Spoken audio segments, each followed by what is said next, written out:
Hi friends, ఎట్లరు మంచిగురా. So చాలా సార్లు నేను టూర్ వేద్దాం అనుకున్నా కానీ ఎప్పుడు కుదరలే అనమాట. ఫర్ ద ఫస్ట్ టైం ఒంటరిగా టూర్ ప్లాన్ చేసి వచ్చిన అనమాట. నేను ఇట్లా వస్తున్నాను, నా ఫ్రెండ్స్ గిట్ట తెలియదు, సో మా ఇంట్లో గిట్ట తెలియదు అనమాట.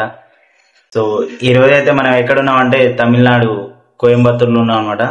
సో ఇక్కడ మాకు ఫస్ట్ ఎదురైన సమస్య ఏంటంటే ట్రైన్ దిగంగానే రూమ్ సమస్య, రూమ్ దొరకలేదు అనమాట. సో కొంచెం ముందరకు వచ్చినాక గాంధీ స్ట్రీటా ఏదో గాంధీనగర్ అన్నారు. సో అక్కడైతే మాకు ఒక రూమ్ దొరికింది. సో ఎవరైతే తెలుగు స్టేట్ నుంచి వస్తారో వాళ్ళకు రూమ్ అనేది ఇక్కడ అవైలబుల్ ఉంటది, తక్కువ ప్రైజే తీసుకురు అనమాట.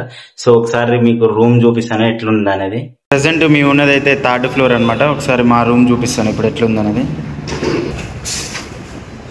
సో ఇదే మేము ఉంటున్న రూమ్ అయితే. ఒక టీవీ, బెడ్, ఇదన్నమాట. ఒక కబోర్డు, ఇది మన క్లాతింగ్, ఇది బాత్రూమ్, లోపల చోటా బచ్చా ఉందన్నమాట. నేను ఉంటున్న ఏరియా చూపిస్తాను, ఒకసారి చూడండి.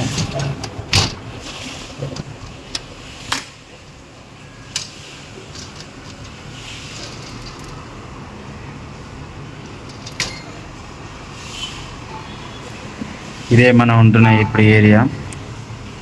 సో మనకు వర్క్ గిట్ట ఒక 1 కిలోమీటర్ ఉందన్నమాట ఇక్కడ నుంచి.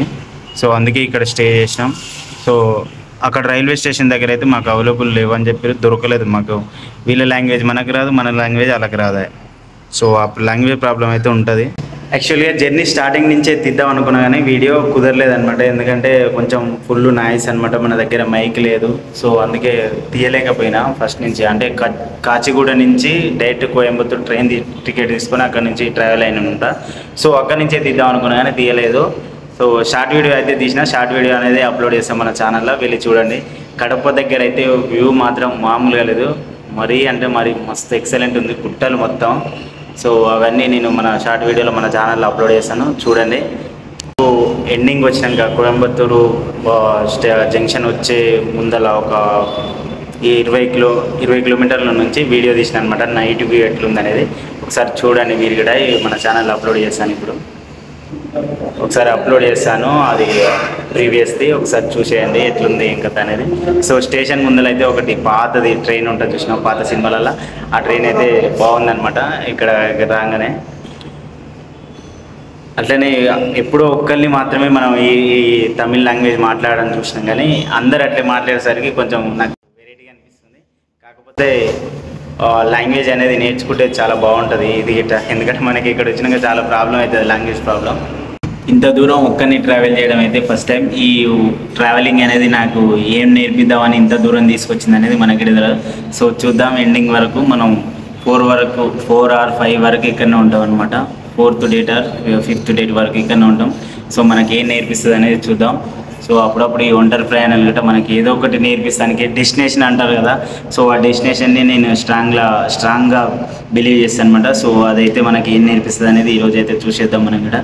ఫ్రెండ్స్ అందరికీ ఈరోజు అయితే మనం కోయంబత్తూరు ఉన్న ఈషా ఫౌండేషన్లోకి అయితే ఎంటర్ అయిపోయినాం. సో నా ముందైతే ఆదియోగి గారి స్టాచ్యూ ఉంది. సో ఈ స్టాచ్యూ హైట్ వచ్చేసి 112 ఫీట్స్ అనమాట. దాంతోపాటు పక్కనే గోశాల ఉందంట, బ్యాక్ సైడ్ ఎక్కడో. మనకిట ఫస్ట్ టైం కదా, ఏం తెలుస్తలేదు, ఇక లాంగ్వేజ్ గిట్ట మనకు అంత అర్థమైతలేదు. సో ఇప్పుడైతే మనం ఇక్కడ ఉన్న ప్లేసులను అయితే మీకు చూపిస్తాను. అట్లనే కొంత ఇన్ఫర్మేషన్ అయితే తీసుకున్నా కొంతమంది నుంచి. ఆ ఇన్ఫర్మేషన్ అనేది మన వీడియోలో ప్రొవైడ్ చేస్తా. సో ఈ వీడియోని అయితే లాస్ట్ వరకు చూడండి. అలాగే ఇన్ఫర్మేషన్ వర్త్ అనిపిస్తే లైక్ అండ్ సబ్స్క్రైబ్ చేసుకోండి. సో ఫర్దర్ గా మన వీడియోస్ అనేది మీకు నోటిఫికేషన్ వస్తుంది అనమాట. సో ఫస్ట్ టైం అనమాట నేను కూడా ఇక్కడికి రావడం. ఏమైనా తప్పులు చెప్తే క్షమించండి. అలాగే మీ అందరికైతే ఆదియోగి స్టాచ్యూని అయితే చూపిస్తాను, ఇప్పుడు చూడండి. అయితే నిన్న నుంచి ఒక్కలన్నా మన తెలుగు వాళ్ళు కనిపియరా అనుకున్నా. వాస్తవానికి ప్రో కనిపించింది. ప్రోది తిరుపతి అంట.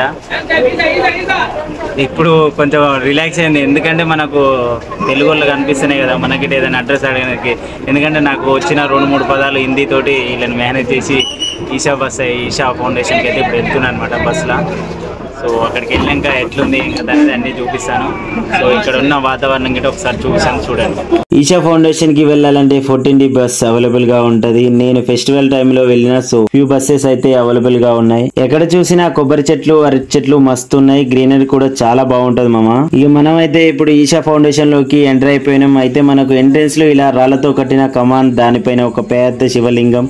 ఇది ఎండింగ్ లో తీసిన మామ, స్టార్టింగ్ లో మిస్ అయిపోయింది. ప్రతి 50 మీటర్లకి ఇలాంటి ఒక ఐడియల్ ఉంటది మామ. దాని ప్రత్యేకత ఏందనేది దాని మీద వ్రాసి ఉంది. ఇప్పుడైతే మన అందరికి నా వెనకాల కనిపిస్తుంది కదా, ఇప్పుడు అక్కడికే వెళ్ళి మీ అందరికి చూపిస్తాను. అదే ఆదియోగి గారి స్టాచ్యూ అనమాట.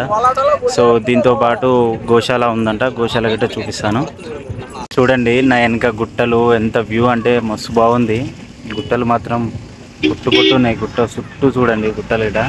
సో ఇందులోకి ఎంట్రీ కాగానే వాతావరణం కూడా చాలా బాగుందన్నమాట, పీస్ఫుల్ వాతావరణం.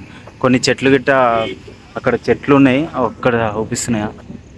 ఆల్రెడీ స్టార్టింగ్లో తీసాను, అది ముందర వేస్తాను, వీడియో ఫ్రంట్లో వేస్తాను, ఒకసారి చూడండి. చాలా బాగున్నాయి చెట్లు గిట్ట. ఇప్పుడైతే మనం ఆదియోగి స్టాచ్యూ దగ్గరికి అయితే వెళ్ళిపోదాం.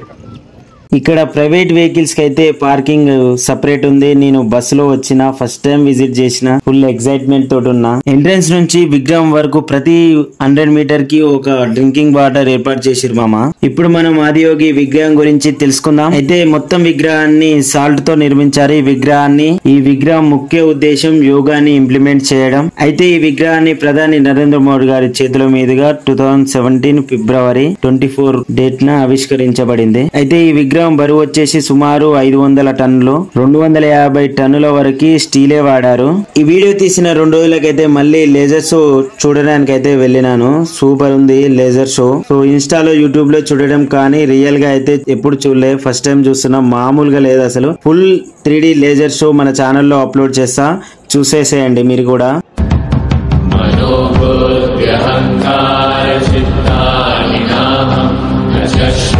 ఈ శివరాత్రికి ఇక్కడ మస్తు మంచిగా సెలబ్రేట్ చేస్తారు. అలాగే పెద్ద పెద్ద సెలబ్రిటీస్, పొలిటికల్ లీడర్స్, అలాగే సద్గురు గారు కూడా ఇక్కడికి వస్తారంట. సో ఆ టైంలో వెళ్ళండి ఎవరైనా వెళ్ళాలనుకుంటే. అయితే ఈ విగ్రహాన్ని ఇక్కడే కాకుండా బెంగళూరులో కూడా ఆవిష్కరించారంట. అయితే ఈ విగ్రహం మెడలో పొడవాటి రుద్రాక్షమాల, అలాగే విగ్రహం చుట్టూ శూలాలతో డిజైన్ చేశారు. ఇది విగ్రహానికి సంబంధించినది. అయితే ఇక్కడికి నేను ఒక్కనే రావడం వల్ల అంతగా ఎంజాయ్ చేయలేకపోయాను. అలాగే ఒక ఫోటో కూడా సరిగ్గా దిగలేదు. It's very bad. అయితే మనకి ఎలాంటి ఇన్ఫర్మేషన్ అయినా సరే ఇక్కడ వాళ్ళు ప్రొవైడ్ చేస్తారు. ఈషా ఫౌండేషన్ లో ఎవరినైనా సరే నమస్కారం అనే పదాలతోనే పలకరించాలి. విగ్రహం వెనకాల 100 మీటర్ల డిస్టెన్స్ లో మెయిన్ టెంపుల్ ఎంట్రన్స్. ఇక్కడికి ఫోన్ అలో చేయరు. ఇదిగో ఇక్కడ కనిపిస్తున్న దగ్గర అయితే మన వస్తువులన్నీ స్టోర్ చేసుకొని కొంత అమౌంట్ ని, కొన్ని క్లోత్స్ ని తీసుకొని వెళ్ళాలి.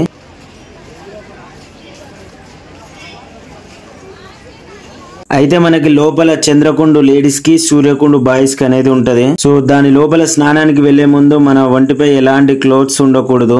అయితే అక్కడ వాళ్ళు ఒక పంచె ఇస్తారు. దానితో తీర్థకుండలో పరమశివుణ్ణి నీటిలో దర్శించుకునే భాగ్యం కలుగుతుంది. వాటర్ మాత్రం చాలా కూల్ ఉంటాయి మామ. మెయిన్ టెంపుల్ లోపలికి వచ్చాక ఇక్కడ కూడా గట్టిగా మాట్లాడకూడదు. సూర్యకుండులో కూడా ఎక్కడ మాట్లాడకూడదు. తర్వాత సూర్యకుండుకి ముందు నాగశ్రేణి దర్శించుకొని అక్కడి నుంచి డైరెక్ట్ లింగ భైరవి దేవుణ్ణి దర్శించుకొని ఇంకా బయటికి రాగానే భైరవి ఆపోజిట్ లోనే త్రిమూర్తి ప్యానెల్. తర్వాత ధ్యానలింగం లోపలికి ఎంటర్ అవుతుంటేనే మామూలుగా ఉండదు అసలు. మొత్తం గోళాకారం, దానిపై శివలింగం, అట్లనే లోపల ధ్యానం చేయడానికి చిన్న గృహలు, చాలా పీస్ఫుల్ ఉంటది.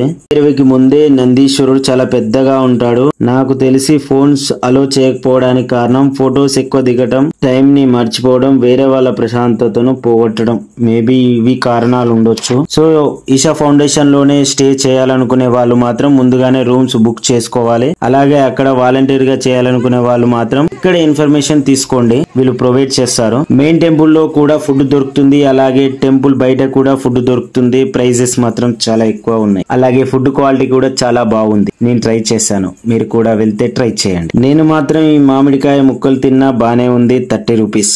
అలాగే అరటిపండు బజ్జీ 20 రూపీస్, టేస్ట్ పర్లేదు. తర్వాత ఇది తిన్నా, పేరు తెలియదు. తర్వాత వాటర్ బాటిల్ 40 రూపీస్.